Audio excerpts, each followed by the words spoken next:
You look for people to really recognize you or to get pictures or to shout you out. Like what is like the I did a good job because of that form of validation? I'm in it for the pictures. I don't need people to validate me. I'm in it for the pictures for myself. When I left the house and I looked in the mirror and I took selfies of myself, I felt like I look good. If you don't know who I am, you either don't watch what I watch, or you just not paying attention. Because a lot of times, even when you cosplay, there's still elements of whatever character that you're cosplaying in that.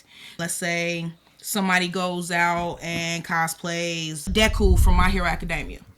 They could do a cosplay where they have one all green, like a green sweatsuit, green jumpsuit, whatever. They might have on like gloves that look like his gauntlets. They might have one, he might have black hair, and they might have just the hood with the scarf around it.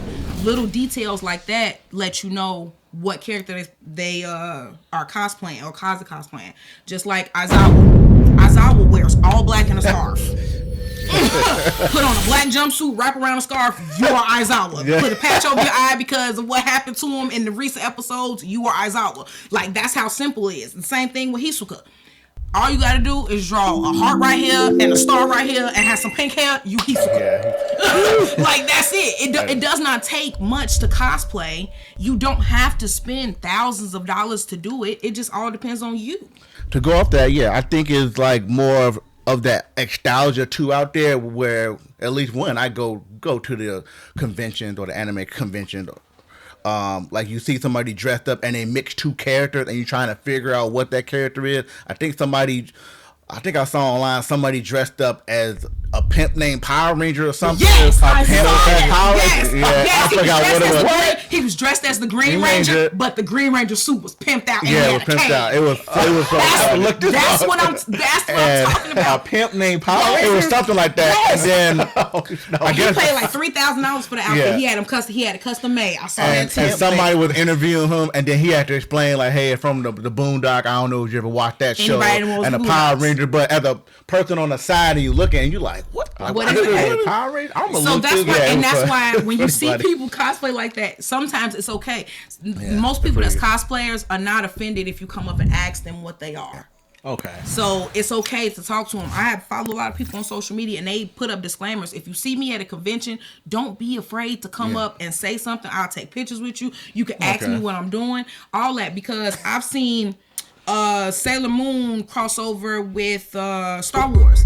I've seen a Darth Vader Sailor Moon. I've seen a Sailor Moon Sith. I've seen a Sailor Moon Jedi. Like, Sailor Moon it's Jedi. It's crossover. Yeah. Well, how am I missing these things? Man, you gotta be in the right category. Like, you gotta know. I got a question. Do you think it's a big difference or a different reaction, or you would get a different reaction between the cosplay and the crossplay? Because I know I see some of the guys dress up as like. I was waiting for that. If you, I'm not sure. If you, well, I don't know about him. If you watch My Dress Up Darling, like some people are dressed up as, some of the guys are dressed up as like her. Female. And I was like, what do you mean by that? And in the show, like she cosplay, but then I see people guy dressed up as her, and I'm like, he did a really good job. Although I know it's crossplay, but you did a really good job. Like, first of all, you're not gonna speed past that. Like, you didn't just say what you just said.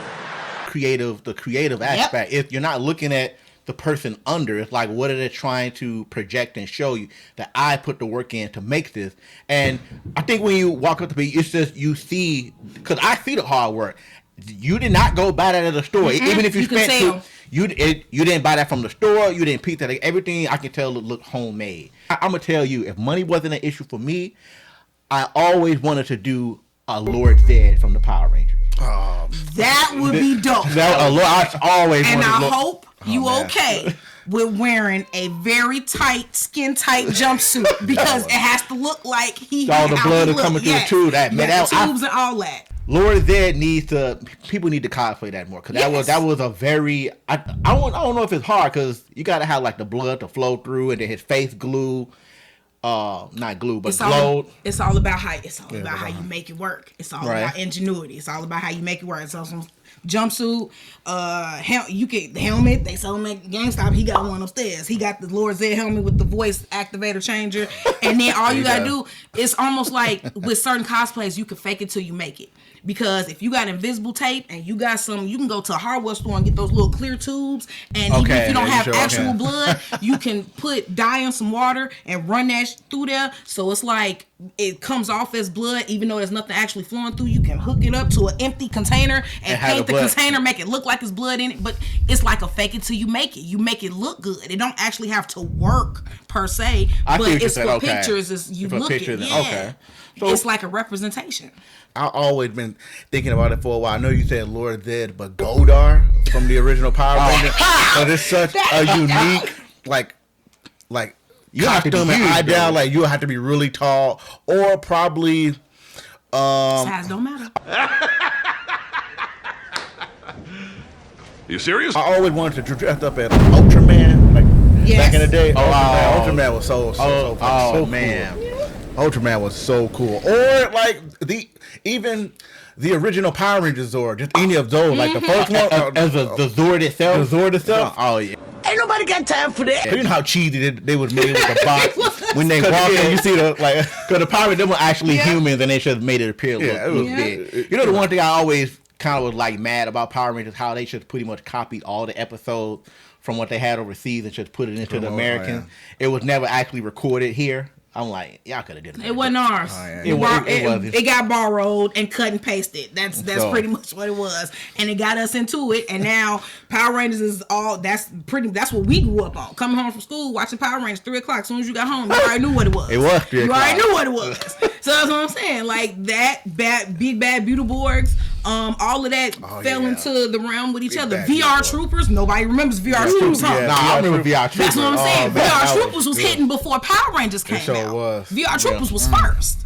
Power Rangers came after that, and then Beetleborgs came after Power Rangers. I used to watch all of them. Man, so that's why I was like, gone. I'm trying to tell you at the front of the TV till about 6, 7 o'clock. Street Sharks. Street Sharks, SWAT Cats, all that. Biker Mice from Mars, all of those fall into like the same category. Yes, I don't know. Winged Duck, all of that. Well, do y'all think cartoons are?